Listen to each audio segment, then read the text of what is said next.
The Chinese claim that it was primarily a weather balloon that had floated into American airspace by force majeure, or forces beyond their control. That was a lie. And I'm going to tell you guys right now, something about this screams a lot of fishy nature, because I'm going to rehearse through what happened. There was this balloon that has been confirmed by China to have stranded through across the U.S., which was first noted in Montana, but was not shot down or taken down until today over in the Carolinas. Put that in perspective, from Montana to the Carolinas. And there are people defending this right now, and I think somebody should be held accountable. ABC News says a massive Chinese surveillance balloon first spotted above Montana earlier this week has been shot down, according to a senior U.S. official. The Pentagon has confirmed the balloon was being used for, quotations, surveillance, disputing China's claim that it was a civilian aircraft used for meteorological purposes. Brigadier General Pat Ryder said that the balloon didn't pose a physical or military threat, and once it was detected, the U.S. took steps to protect against foreign intelligence collection of sensitive information. And what I love about this entire situation here is this Brigadier General Ryder is sitting here in this specific statement, and in my personal opinion, reading this, is trying to belittle or minimize or make this as not an issue as much as possible, maybe because he's trying to keep his job.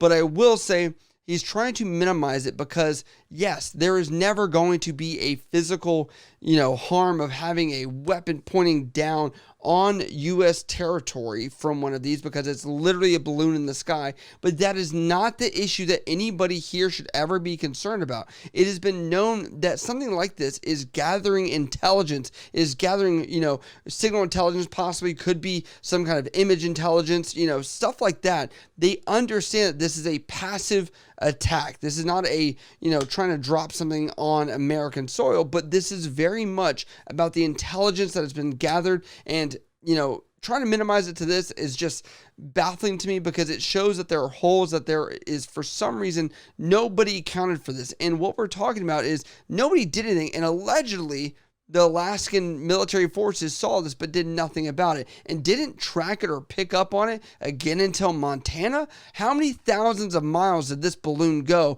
where people were just sitting on their watch, and there is some dereliction of duty and there is some level of negligence that had occurred here that is very evident. Secretary of State Anthony Blinken postponed a planned trip to China as the balloon's presence over the continental U.S. added new tension to the U.S.-China relationship. Blinken called the balloon a clear violation of U.S. sovereignty and international law.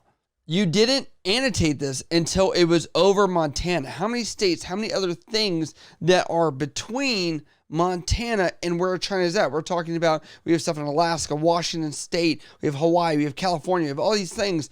What was picked up? That is the big question that we're having here. So much so that people were being told not to take this matter into their own hands. This is from the York County Sheriff Department on Twitter, where they say, "That is no moon. Yes, there are reports that the Chinese balloon is flying over our area at the moment. It's flying at 60,000 plus feet. Don't try to shoot it. Your rifle rounds will not reach it.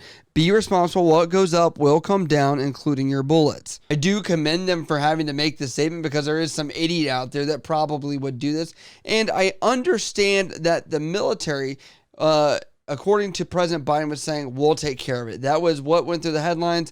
They're going to do something about it. And understanding of what that means, of if they do pew at this thing and shoot something, where does that round go? Where does this balloon go? And where is a safe space? And I'm asking, was there not anything safer between Montana and the Carolinas? Because honestly, there was a lot of flyover space where I bet you it wasn't going to hurt anybody, but it is interesting it took until the Carolinas to have this actually happen. I have to break down some analysis for this, as we are no idiots that they are going to chalk this up as it's a meteorological thing. And I hope that whatever damage was caused to this thing, as they did shoot it down, did not end up getting damaged, and we can look at the internals of what was being communicated, what is on there, what information is going in and out of this thing, because I doubt it's just meteorological, and what has already been relayed back. And also, I will say this is going to be a fail on the Chinese as well, as they're looking at this probably thinking, well, now they might be able to reverse engineer this and somehow tap in their systems. And I wonder if we've already done that to begin with, as we speak. But I hope it's new information that we're able to gather from this, because I hope we're never going to have this happen again. But there are some key components that we need to look at this in order to understand the infrastructure of how this affects the military and kind of warfare in general. So is our air defense actually going to be sufficient enough? And looking at the FAA as well, looking at our own flight status of people being able to fly freely and travel, that's another question of safety to begin with. But I have to say, this is not new. If you did a simple, search, or, you've been anybody that's been around military history, you can know that there has been balloon warfare that's been done before.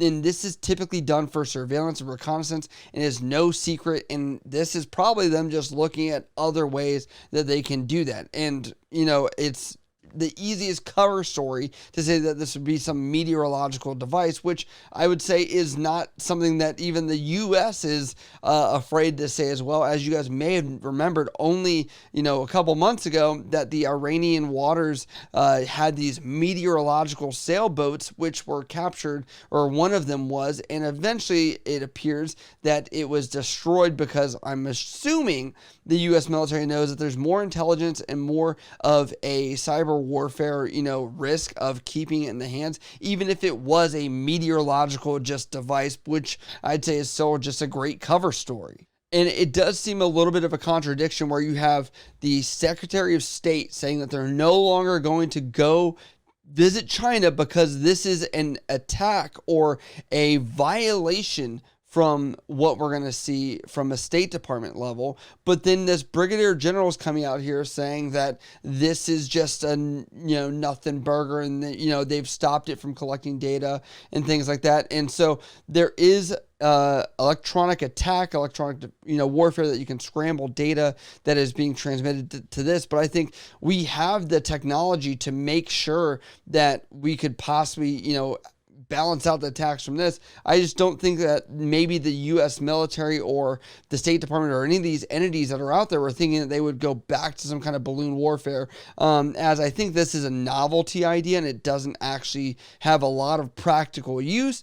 But the fact that we're seeing it in 2023 just screams a lot of things that we're looking at, and shows that they're not looking to shy away from any level of leverage they can get, whether it's a balloon or whether it's the dumbest thing you could ever think of like this. But, looking at this, what do you guys think about this? Do you think we reacted too slowly? Do you think that there shows flaws in our systems from the U.S. military standpoint? I'd love to know what you guys think. Hit me up on Instagram, Snapchat, Twitter, TikTok, or down in the comments below if you guys like this video or other ideas that I do cover, as I do think it's important to kind of shine light on these things as well. I love you guys. See you next time.